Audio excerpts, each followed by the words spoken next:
Hey, I'd like to welcome you to another episode of the Mission Matters Money Podcast, your source for all things money. My name is Adam Torres. You can follow me on Instagram at Ask Adam Torres. Keep up with my book releases, book tour schedule, signings, all that other good stuff. Always love to connect with you there. And as always, if you'd like to apply to become a co-author of one of my upcoming books, just head on over to the website, missionmatters.com, and click on Become an Author to apply. All right, so today I have Mark Seither on the line. He's a partner and wealth manager over at Kingsview Partners, and he's also co-host at the Wealth Preservation Podcast. Mark, welcome to the show. Thank you. I'm super happy to be on. Oh, man, Mark, so excited for this episode. So we're going to talk about financial planning for entrepreneurs. Ton of entrepreneurs listening to this right now, and they need your help. We all need your help as entrepreneurs, so I'm excited to get into this. And we're also going to get into the Wealth Preservation Podcast. But before we do that, let's talk a little bit more about what you're doing over at Kingsview Partners. Tell us a little bit more about your firm, please. Yes. So me and my business partner, we work with a lot of entrepreneurs in some niche markets on financial planning, investment strategy, and really we're a little different in the sense that I always tell people if we're talking about investments and rate of return for more than 5 to 10 minutes in a meeting, wasting our time, right? I think there's far more, especially on the entrepreneur side, I think there's far more important topics to talk about that have to integrate with the financial plan that aren't exactly investment related. So while we're an investment advisor, we take pride in saying, hey, we're not the most important people in your life, and we got to make sure that those other important pieces mesh together in what we're doing. No, that's awesome. And I think that's a great transition to today's topic. So financial planning for entrepreneurs. I mean, entrepreneurs they're a special set of individuals, and I'll be upfront. So I haven't been in the financial planning space in many years now, but I did it for almost going on 14 years, over 12 years.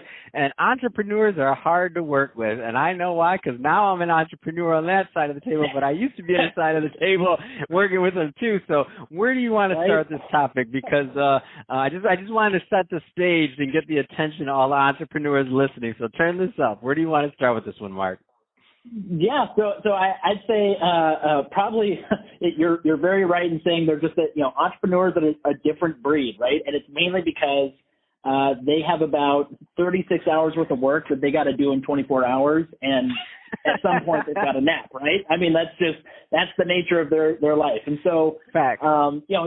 When you come to them with, hey, look, there's these really cool mutual bonds or ETFs or stocks or whatever, they just don't care, nor do I think they really should. And really, we try and work with them on probably the most important thing, and this is where a lot of them really connect, is an 8% rate of return, 8% rate of return, on a taxable growth. That's not sexy to an entrepreneur.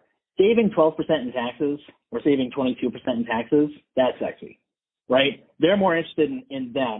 And also looking at, hey, working in a more asset-protected environment, that's also sexy. So we try and work with them on, if we're looking at some long-term planning, there's going to be instances where you're going to look back and say, man, I really wish I would have capitalized on either that piece of the tax code or that piece of legislation or different things. Instead of being that entrepreneur that looks back and saying, I wish I would have back then, we try and play out those scenarios moving forward and just say, hey, right now, here's the opportunity, has nothing to do with your rate of return, has nothing to do with any of this stuff. But if you do it now, we're looking at, potentially a huge upside or at least a huge, we're going to stretch these dollars a lot longer if we make these moves now. It usually comes in hand with, we have to be working very closely with their CPA as well. So I know this is going to vary from entrepreneur to entrepreneur, person to person. I know no two people's situation is the same, but I do know certain themes tend to arise over time in any niche, whether it's entrepreneurs, whether you're working with just doctors, whether you're working with just lawyers. They typically have some of the same issues. Where do you find entrepreneurs typically go wrong? And kind of like, and when you get a new client and you're like, oh, I kind of already know what's going to be wrong in this situation. Where do you find that they're typically kind of missing the boat on this? So I would say from a tax standpoint, they are constantly kicking the can down the road, saying, hey, we can defer this here, we can have this, we can roll this into this, we can, avoid capital gains here. And they're doing all this, again, kicking the can down the road. And at some point you look up and you're like, oh my gosh, there's no more road for me to kick this can. And, especially on the doctor's front, right? Or on the commercial pilot's front, they go to retire and they're like, wow, I'm going to retire. I'm not taking a huge step back in my lifestyle though. So I'm kind of stuck with my tax bracket, and all of a sudden that $3.5 million 401k, that doesn't look as big when you know that, Uncle Sam is going to get about a third of it. So we try and work with them on, hey, where are some opportunities that we can work on, setting up Roth conversions, right? And that's probably the first focus we look at is we say, hey, right now is a good example of we are in some of the lowest tax rates that we are probably ever going to be in for a long time, right? Whether it's good, bad, irrelevant, the tax rates are low. And so for some of our clients, if they're, maybe they sold a business and they're not going to be making money for the next couple of years, or maybe they had a huge loss carry forward, opportunity zones are a thing. Not accelerated depreciation is also another topic that we've worked with some entrepreneurs on. The vehicle doesn't matter. It's how do we sync our tax, where we sit in the tax brackets today, and then let's try and either fund like Roth 401k or convert pre-tax dollars into those Roth buckets. And, kind of the end benchmark that we work with our entrepreneurs on is if I can get you to where you hit that retire button and you've got about 5 to 7 years of totally tax-free income, right? So theoretically, we're going to be pulling, we'll just average in the middle, 6 years of we're living and not paying taxes because it's all, in the tax-free environment. That kind of has multiple impacts on the life of the financial plan, right? So A, there's the tax savings in those first 6 years. That's awesome. B, you get the opportunity to maybe at that point say, hey, I'm not paying any taxes. Maybe I want to take, if we're doing this with you, it'd be maybe I want to see future Adams money converted at the lower tax rates today.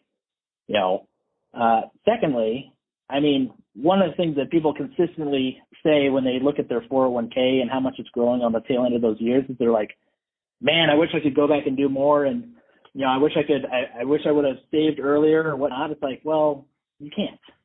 But maybe we could take those 6 years and tack them onto the end of your 401k's life, right? So instead of retiring and pulling from your 401k, we have 6 years of tax-free income. We get to just let that 401k ride for another 6 years, right? That compound interest scale, we're going to make a whole bunch of money in those 6 years. So, trying to connect entrepreneurs with like, hey, I know we want to, we got to balance it out. We got to work with the CPA. The CPA has to have an intimate knowledge of these things. But we have to look at what are some ways where we can, throughout your life, either look at tax advantageous code, such as accelerated depreciation or low tax rates, try and sync your tax liability today and pre-fund some of these tax-free vehicles. And then how do we systematically liquidate out of these things to, again, minimize your taxes in retirement, but then also tack on more years of exponential growth in that 401k. No, well said, Mark, and big deal. Basically, helping entrepreneurs avoid that tax bomb that's definitely going to come if it's not properly planned for. If you don't even know what the tax bomb is that you're about to hit, then you guys definitely need to give Mark and his team a call. So, final question, Mark. So, two-part question. First off, I do want you to plug and talk about your podcast. So, I always love to introduce different podcasts to my audience. So first off, name of the podcast, also where people can find it. Second off, if somebody does want to follow up and learn more about Kingsview Partners, how do they do it? Yeah, so Wealth Preservation Podcast, essentially, we have our niche and, we have our strategies, but we have, by working with lots of entrepreneurs, I think it's a lot like what you do with your podcast, right? Like you want to have people on that have a strategy and a story to tell. And that's kind of a learning base, right? Well, for a lot of entrepreneurs, just hearing their story of taking a concept, an idea, and how they either got that, they got that product on the shelves, or they got that service out there, or they became market dominant. Those stories, there's just a lot of information that one can pull from them. And, it's very inspiring and helpful for aspiring entrepreneurs. So we wanted to give a platform for people who had been successful, not to come on and sell themselves, but to just tell their story so that, other people can learn from, hopefully learn from their mistakes, right? So it's a Wealth Preservation Podcast. You can find it on, Apple Podcasts, Spotify, Stitcher. We have a website, wealthpreservationpodcast.com. And so, we do about 2 episodes a month. And you can also find it on YouTube. And then if somebody wants to connect and learn more about Kingsview Partners, what's the best way for them to do that? Yeah, so go ahead and follow me on Twitter, Facebook, or LinkedIn. I get most people contact me directly through the Wealth Preservation Podcast. That's kind of the main mode of my marketing. So you can always reach me on the wealthpreservationpodcast.com, or again, go ahead and connect with me on LinkedIn or Twitter. My handle is less tax, more beer. I love it. Less tax, more beer. I'm in. Well, Mark, really appreciate you coming on the show and sharing more about your background, all the great work that you're doing. I'm really helping entrepreneurs with their financial planning. So great stuff there. We all need your help. And to the audience, as always, thank you for tuning in. Hope you got value out of this. If you did, don't forget to subscribe to the podcast, leave me a review on the Apple iTunes store. And if you're watching this on our YouTube channel, Mission Matters Money, definitely give us a subscribe there, but leave us some comments on the video. Love to know what kind of projects and things that you're working on. And Mark, thanks again for coming on the show. Thank you, Adam.